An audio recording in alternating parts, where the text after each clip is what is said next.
बच्चों, आज मैं एनिमल टिश्यू के अंतर्गत नर्वस टिश्यू के बारे में बताने जा रहा हूँ।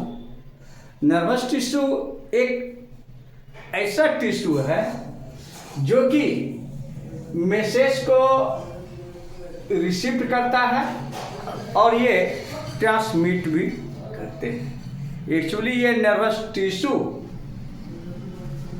ब्रेन, स्पाइनल कॉर्ड और नर्व्स में पाए जाते हैं। किस में पाए जाते हैं? नर्वस टिश्यू ब्रेन में, स्पाइनल कॉर्ड में और नर्व्स में पाए जाते हैं। इस नर्वस टिश्यू के यूनिट्स को हम न्यूरॉन कहते हैं, जिससे कि नर्व सेल्स भी कर सकते हैं। यानी neuron is the unit of nervous system. यदि हम इस न्यूरॉन के टाइप की बात करें तो यह 3 प्रकार के होता है। यूनिपोलर नर्व सेल्स, दूसरा बाइपोलर नर्व सेल्स और multipolar nerve cells. Unipolar nerve cells में सिर्फ एक एक्सॉन पाए जाते हैं, जबकि बाइपोलर नर्व सेल्स में एक एक्सॉन और एक डेंड्राइट्स पाए जाते हैं। ये आंखों के रेटिना में, कानों के कोक्लाई में और नोज के एपिथेलियल लेयर में पाए जाते हैं। मल्टीपोलर नर्व सेल्स में एक एक्सॉन के साथ अनेकों डेंड्राइट्स पाए जाते हैं। यदि हम इसके पार्ट्स की बात करें तो न्यूरॉन कंसिस्ट ऑफ 3 पार्ट्स। एक साइटोन, जिसको कि सेल बॉडी कहेंगे, दूसरा डेंड्रॉन और तीसरा एक्सॉन। यदि हम इस स्ट्रक्चर्स को देखें तो ये न्यूरॉन का स्ट्रक्चर्स है, जिसमें कि न्यूरॉन के साइटोन जो कि सेल बॉडी है, इसको सेल साइटोन कहेंगे।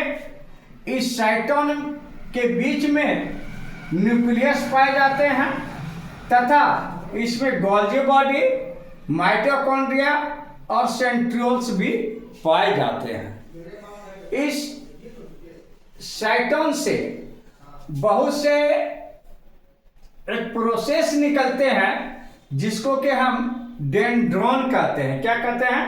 डेंड्रॉन। और ये डेंड्रॉन इम्पल्स को रिसीव्ड करते हैं तथा इस डेंड्रॉन से जो ब्रांचेज निकलते हैं, इसको हम डेंड्राइट्स कहते हैं। तो इस प्रकार देखते हैं कि ये न्यूरॉन के साइटोन में यानी सेल बॉडी में न्यूक्लियस होते हैं, गोल्गी बॉडी होते हैं, माइटोकॉन्ड्रिया होते हैं और सेंट्रियोल्स भी रहते हैं। इसमें जो फ्लूइड्स पाए जाते हैं, इसको न्यूरोप्लाज्म कहेंगे और इसके लेयर को न्यूरोलेमा कहते हैं। इनसे एक साइटोन से एक ब्रांच निकलता है जो कि इलोंगेटेड होता है, इसको हम एक्सॉन कहेंगे। ये एक्सॉन 2 लेयर से कवर्ड रहते हैं।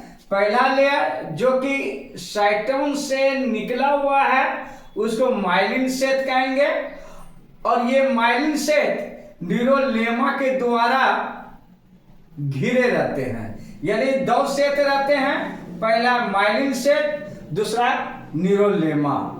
इसमें जो फ्लूइड्स पाए जाते हैं, यानी एक्सॉन के साइटोप्लाज्म को एक्सोप्लाज्म कहेंगे और इसमें जो लेयर है, जो कवरिंग लेयर है, इसको हम एक्सोलेमा कहते हैं। जो कि दूसरे भाग में, जिसको कि टर्मिनल एंड है, इसमें खुलते हैं। इस टर्मिनल एंड को हम टर्मिनल बटन या सिनेप्टिक रीजन्स भी कहते हैं। तो देखेंगे कि the axon forms fine branches at its terminal end and take impulses away from the cell body. यानी एक्सॉन से एक फाइन ब्रांचेज निकलते हैं जिसके कि टर्मिनल एंड से इम्पल्स सेल बॉडी से बाहर की ओर जाते हैं। ये nerve cells end to end एक दूसरे से जुड़े रहते हैं और इस प्रकार एक लॉन्ग नर्व फाइबर्स का निर्माण करते हैं। साथ साथ ये नर्व फाइबर्स स्टिमुलाई को रिसीव करते हैं, जो कि ये स्टिमुलाई आउटसाइड ऑफ इन्वायरमेंट से रिसीव किया जाता है और ब्रेन या स्पाइनल कॉर्ड में इसको जो है भेज दिया जाता है। फिर से देखेंगे कि nerve fibres receive stimuli from the outside environment and send the message to the brain and spinal cord। यानी इन्वायरमेंट आउटर इन्वायरमेंट से ये स्टिमुलाई को रिसीव करते हैं और ब्रेन और स्पाइनल कोड में ये मैसेज भेज देते हैं। तो देखेंगे ये impulse from the brain and spinal cord are carry to the various organs. ये स्टिमुलाई जो कि ब्रेन और स्पाइनल कॉर्ड में रहते हैं, ये different part of the body में चले जाते हैं।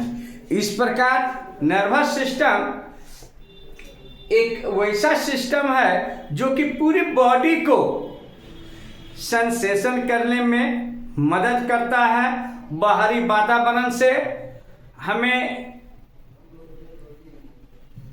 जागृत करता है, जिससे कि हम किसी भी चीज को हम जो ब्रेन में ऑटोनोमस इन्वायरमेंट से जो आते हैं, ये रिसीव करके different parts of the body में ये भेजते हैं। धन्यवाद।